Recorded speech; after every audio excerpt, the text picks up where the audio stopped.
L'équilibre d'un esprit pragmatique implique la fin des illusions. Être responsable de la vie que l'on a.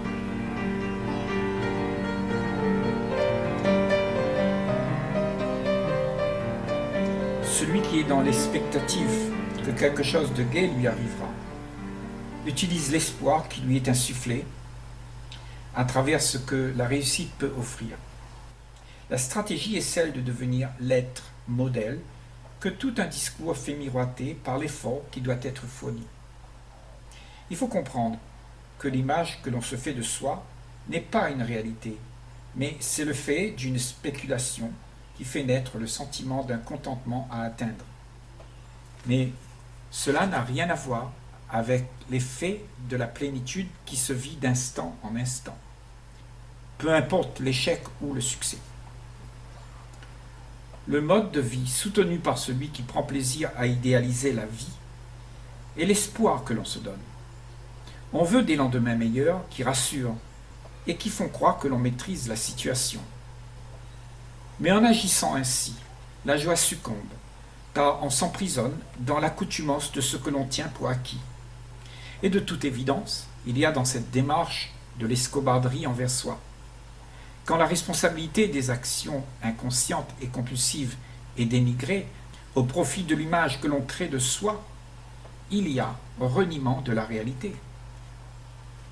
Que l'on aime ou pas l'entendre, le penseur qui s'active à penser crée l'agitation de l'esprit. Celui-ci s'enrôle et poursuit le gain du désir. Et la pensée, étant un courant dans la conscience commune, fait que chacun est responsable de ce qui est manifesté. Tôt ou tard, il faudra faire face aux actions étriquées que l'on pratique pour aboutir égoïstement au plaisir éphémère qui remonte le moral. Véritablement, cela se passe au détriment de celui qui est au service du bien-être que l'on poursuit. Tout ce qui est semé sera aussi récolté. Se croire dissocié du mouvement de la vie en se racontant être innocent de tout ce qui arrive dans le monde est absurde. En réalité, chacun est coupable des conséquences qui émergent car la fausseté de ce que proposent les pensées que l'on met en œuvre devient manifeste.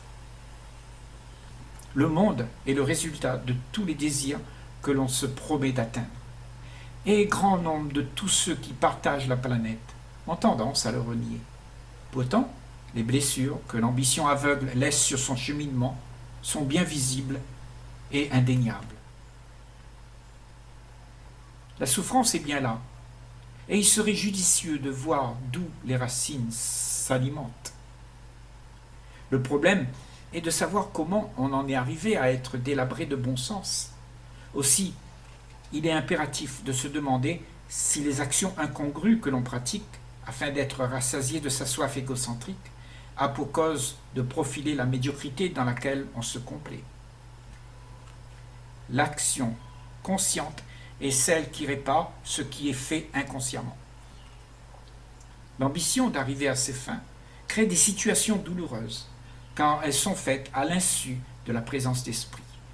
Le plaisir que l'on trouve dans la poursuite de l'idéal que l'on se promet d'atteindre est égayante.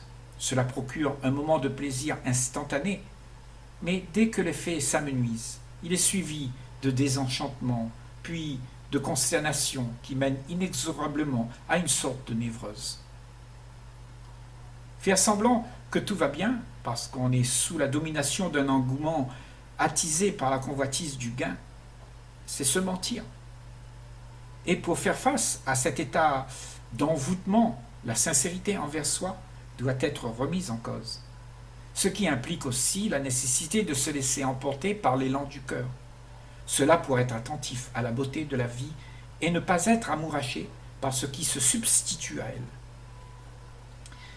Il est bon de constater ce qui empêche le contact avec la source qui suscite la joie d'être. Faire face aux préjugés que l'on a mis en place implique une présence d'esprit consciente à ce qui se joue.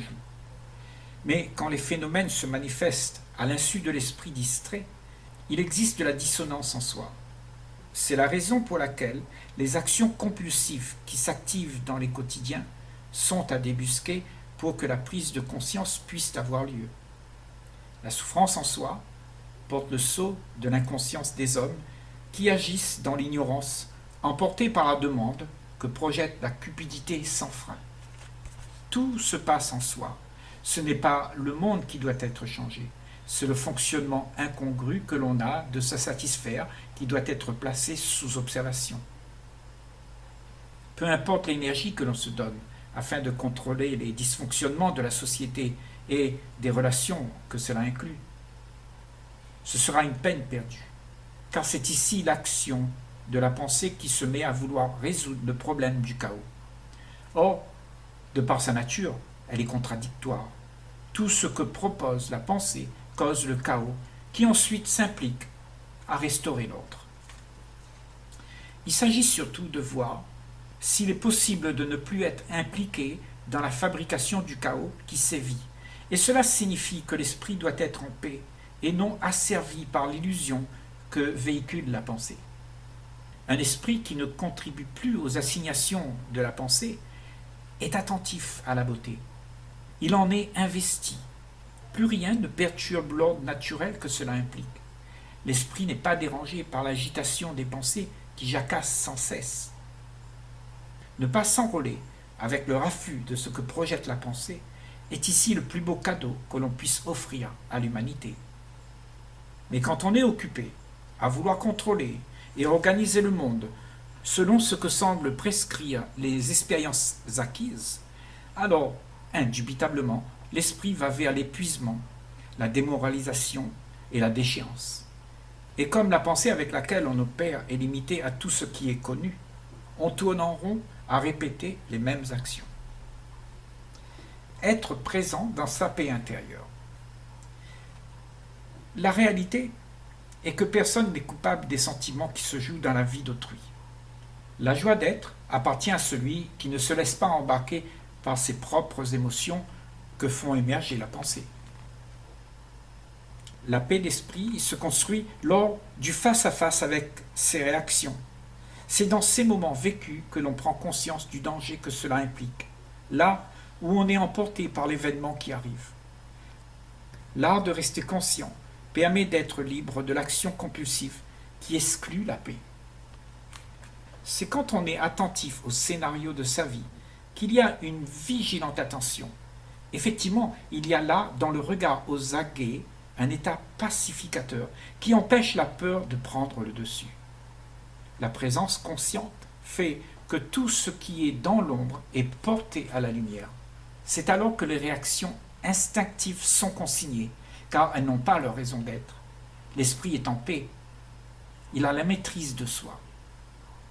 Et cela se passe quand l'espace où l'esprit opère est vidé du brouhaha de la pensée. Alors le silence est un avantage, car dans ce havre de paix, l'esprit a toute sa capacité pour agir sans être distrait par la cohue que génère la jacasserie fougueuse qui passe du coq à l'âne. Dans cet espace vide, la perception est dégagée de tous les agrégats que laisse sur son passage ce qui est restitué des vécus passés, si bien que l'esprit opère sans être dérangé par les interférences du passé. Mais voilà, la majorité ont l'esprit enrôlé par les promesses qui inoptisent, permettant ainsi à l'attention de se dissiper. Il y a alors un laisser-aller embarqué par l'illusion que fournit l'espoir de la réussite que l'on se donne d'atteindre. Et cette envie de parvenir devient le désir ardent auquel on s'attache. Mais il est un fait observable que la sérénité ne se trouve pas dans cette activité ambitieuse, car le processus est de se battre pour arriver à ses fins, alors que le bon sens inné nous fait savoir que toute guerre pour avoir la paix ne sont pas formulées par un esprit lucide. Il n'y a donc pas de paix pour l'homme qui est en guerre contre sa propre paix intérieure, car il est en conflit avec lui-même. Il parle d'amour d'un côté et prône la guerre de l'autre. Pour cet homme qui est en contradiction avec lui-même, sa vie est vouée à un destin dans lequel se vit l'insatiable demande de bien-être. Il n'aura jamais suffisamment de substance qui lui procure son plaisir. Ce genre d'homme sera toujours en quête pour trouver de l'amusement afin de ne pas laisser le silence opérer en lui. Il fait tout pour être occupé, afin de ne pas être face au vide qui est ressenti. Face à ce vide, l'activité est celle de se remplir compulsivement d'éléments extérieurs pour atténuer l'angoisse du manque. Toute la souffrance qui se passe en soi et dans le monde est causée par le fait de ne pas avoir été présent et d'avoir laissé opérer ces compulsives actions dirigées par la pensée.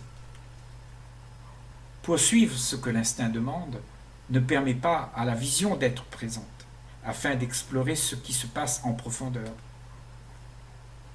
La raison est qu'il y a inconscience des réalités en place. L'esprit reste dans la perception de ce qui se passe superficiellement. L'inconscience des zones profondes s'est installée au fil des décennies à cause de l'importance que l'on donne à l'état idéal à avoir. On veut réussir sa vie et briller à travers l'image que l'on poursuit.